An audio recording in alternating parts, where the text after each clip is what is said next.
Alright guys, we are getting into compensation, chapter 11, specifically what we call total rewards. So most people use the word compensation. HR, we kind of combine a few things in there. So we will get to that as soon as I get this all figured out here. And I'll start going through it. One thing I want to point out, I won't make you watch a really old school video here, but Henry Ford, you know, right, Ford Motor Company, assembly line, etc. Highlighted this interesting theory that's been around for a while. It's called wage efficiency theory, and that says that if you pay more money for the job, which accountants love hearing that, of course, but if you pay more money for the job, it's actually better for the business in the long run because you are able to attract higher talent. So let's make this really simple. If there's a job that we benchmarked at $45,000 a year, and we hire someone and they can produce 30 widgets a year or sell or a quarter or whatever it is, sell 30 cell phones a month, that if I up that job from $45,000 a year to $65,000 a year, I can find someone who can produce twice that amount. So in a sense, I can find one person to sell 60 cell phones a month for $65,000 a year, or I can hire two people at $45,000 each to produce kind of the same amount. So the idea is, if you are able to find those people, of course that's an assumption in the process, if you're able to find those people, that if you pay more, in fact you get more. If you pay more and you have a good selection system, just paying a bonehead more is not going to help you, right? But if you pay more, you're able to attract and retain good talent, easier to manage, better business objectives, outcomes, etc. You can see it. So he kind of did an interesting test on that. He wasn't trying to test it, I don't think. He raised the salary at the time to $5 a day, and which was twice what they were making, workers were making anywhere else, and they were never had a problem finding people because of that. So you can imagine if an entry-level job in your field starts out at 60 grand a year, well, let's say from now on this company hires the exact same job at 120 grand a year. It's a very different model. So anyway, that's called a wage efficiency theory. But as we get into compensation, a few things to keep in mind. We're going to use the word total rewards. And that is, yes, what you pay people matters, and money matters. It matters psychologically. It matters in terms of, you know, their means to an end. But there's a lot more that we do that costs money, that costs time, that we can design our whole organizational system in order to attract and retain good talent, right people, and to do it in a legal manner. So when we use the word total rewards, we're talking about monetary and non-monetary rewards. So I get a paycheck from the university. I also get medical benefits from the university. So those are kind of intangible. But I also have, or an indirect reward, but I also have a really fun job that I love doing. So, and that was designed by somebody. Somebody came up with that job, I don't know, 1,000 years ago or something like that. But all of those together is what we say, this is the total thing that we offer to employees. This is what we call total rewards. So that's what we're going to kind of walk through here. 3 different categories, a few different definitions. They're going to be important to be able to distinguish them. Tangible direct rewards, that's money. Money or something that you get. Wages, of course, your hourly rate or your salary rate, bonuses, incentives, or, I mean, whatever it is, but it's something that you get, you can go do what you want with. That's direct. That's a direct reward and a tangible reward. There's also tangible rewards that are indirect, meaning they're not money. So that's benefits, paid time off, stuff like that. I can't take my medical benefits and go to Disneyland. It doesn't work that way, but it's still a reward, an indirect reward that I get. The last one, of course, is what you call intangible. That's a supportive work environment, fun work, fun job, stuff like that. So we try to design jobs, back to the job design chapter, we try to design jobs that maximize as much as we can within our budget, consistent with our business strategy, each of these things in order to attract and retain the right talent. So definitions, I think most people know these. I'm not going to sit here and read them. This is definitely a page that you're going to want to know, not just for exams and quizzes and papers, that too, but just in terms of vernacular. For how people use it when they say, what's your wage? Well, you know at that point that's an hourly worker. Or what's your salary? You know they're not paid wages. So you're going to be able to distinguish between the two. The next chapter we're going to talk about variable pay. That is pay that varies, preferably on performance. So you perform well, you make a lot of money. You don't perform well, you don't get paid a lot of money, and eventually quit or get fired. So not a whole lot on variable pay in this section, but most of all just kind of the structure of compensation. One of the big laws, there's a lot of laws on compensation, as you can imagine, but one of them is called the Fair Labor Standards Act. It's passed in 1935, a couple years after like the Wagner Act, Social Security, right? So at the time, is trying to crawl out of a pretty nasty national depression.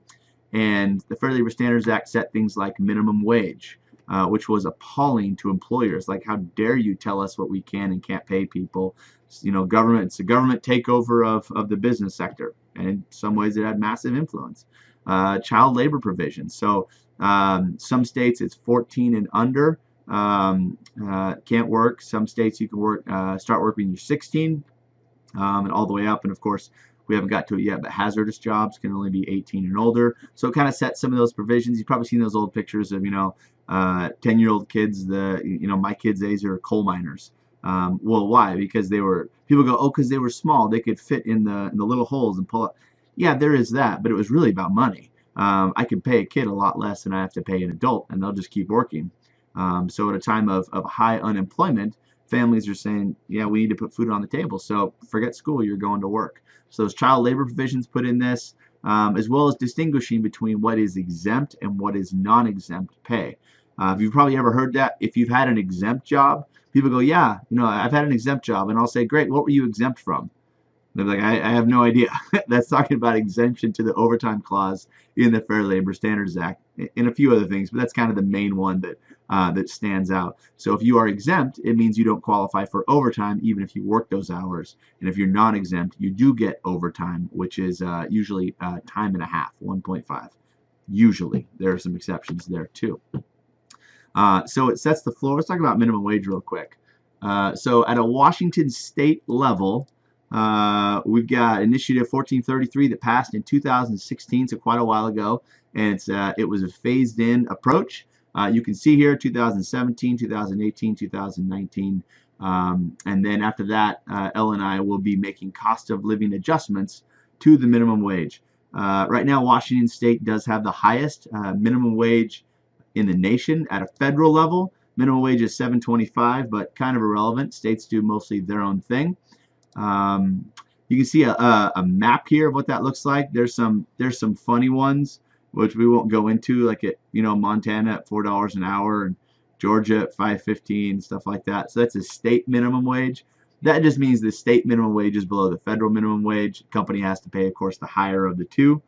You see Arizona's up to 12. California is at 13, right behind us. And so people are kind of creeping up. Washington is the top right now, but who knows? That'll shift from time to time. That was driven from the Initiative 1433, and projections say that both Washington and California will continue to increase that minimum wage, which, of course, as you can imagine, there is a ton of debate around that. But that is the minimum wage by the states, usually, not always, usually set above minimum wage by United States government, which came from this law, the Fair Labor Standards Act. A few other things on exemption. So how do you know if a job is exempt? So if you hire someone and they work 50 hours that week, do you pay them time and a half or whatever it is for those extra 10 hours, or do you pay them at all? Do you have to? That's driven by this law, and it has kind of some benchmarks that you would look at. So there are categories for exemption. If you're an executive, you're probably an exempt employee. You might work 40 hours a week. You might work 80 hours a week. You get paid for 40. You get paid for your salary. There's an administrative exemption. So to us, in this part of the history of the United States and vernacular, administrative usually means like secretarial stuff. That's not what this is. Like administrative assistant, that's not what this is. Administrative means manager. You are administrating. You're an agent of the company. So if you're a manager, you'll probably be exempt. A professional employee, think computer programmer, lawyer, doctor, engineer, stuff like that, they'll be exempt. You can see a computer employee. It was put back in the day, but we usually use that now in terms of coders, so we might use the word software engineers, and then outside sales. So those are kind of the main categories of exemption. If you have a job that fits one of those and fits that criteria that you can see on the right, it's probably an exempt job. What I can't do is hire a bricklayer and say, boy, I'm going to want that person to work more hours, so I'll make that job exempt. No, it's not how it works. The labor code, in this case the Fair Labor Standards Act, is what determines exemption or non-exemption, where you would have to pay overtime. People get caught in that a lot, actually. You would think the law's been around for 100 years. We should know. People get caught because what happens is they don't pay people overtime, and then 10 years later they realize it. And you can imagine that's a lot of back pay and a lot of overtime. So that's a very, very tricky law you want to stay on top of. A couple of the laws that we already know about, of course, there's the Equal Pay Act, 1963. That is mainly in regard to gender, paying people fairly between gender. There's the Lilly Ledbetter Fair Pay Act, I believe 2007, the one Obama signed, that extended the statute of limitations. In some, made it easier for people to bring suits, lawsuits against companies for discrimination when it had been many years later, not just, hey, you have 180 days to sue the company. Well, I didn't know until a year later. Well, so this law now says the person can go back and do that. And then we covered a little bit about independent contractor regulations and 1099 employees and no benefits and stuff like that. So they're usually going to have a higher hourly rate working for your firm because they don't have the benefits, which we'll talk about a little bit later. In addition, regarding independent contractors, all kinds of codes on this. If you have questions, you can ask me. It's laid out in the book a little bit. But basically, an independent contractor, the key word there is independent, right? There's the beginning point. There's a starting point. They have control over their own work. They have control over their own finances. The nature of the relationship is contractual. It's not an employee relationship. Different set of laws, tax codes apply. People get burned on this often too. The most classic case is probably Microsoft, who is hiring employees and giving them stock options, and hiring independent contractors not giving them stock options because they weren't employees. But if someone walked into Microsoft, you couldn't tell a difference between who was an independent contractor and who was an employee. They were doing the same things under the supervision of the managers. And of course, the independent contractors sued for those quite valuable stock options. Other laws. This is just a concept I want you to be aware of.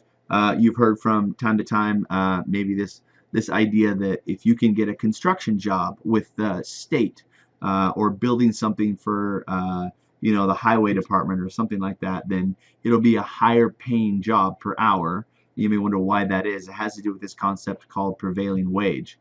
And that is where government money is paying for it. If you're building a bridge for or something like that, where government money is paying for it, you're not going to pay the minimum wage. You're going to pay a prevailing wage. So a higher wage than what you can get away with.